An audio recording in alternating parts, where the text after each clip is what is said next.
Well, G7 leaders have wrapped up their discussions here in Bavaria. The German Chancellor Olaf Scholz using his final press conference to say that those leaders had signed off on three main priorities in their final communique.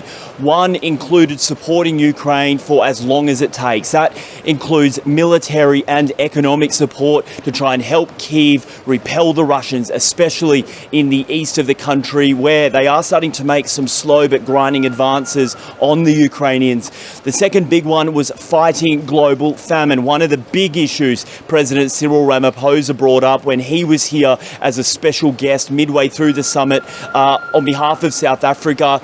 He said that it's really important for Ukraine and Russia to negotiate a way to get grains and cereals out of their region, and especially down into Africa, where prices are already increasing and there's concern that there could be shortages in the coming months. The final big topic that the Germans were keen to talk about was what they described as their long-term tasks, focusing on areas like climate change and global health. Now, we know, of course, some of those issues took a bit of a back seat at this conference because of what's happening in Ukraine.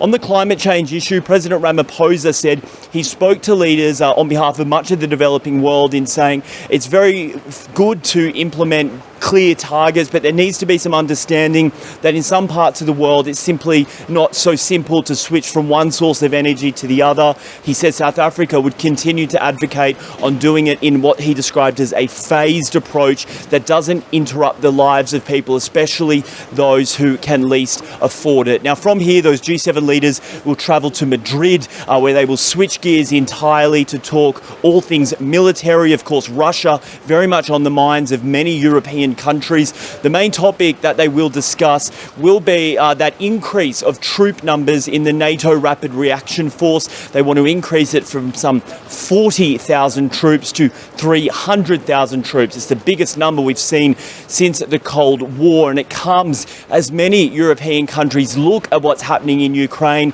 grow nervous and wonder about what President Putin may be planning next. Trent, SABC News, Bavaria, Germany.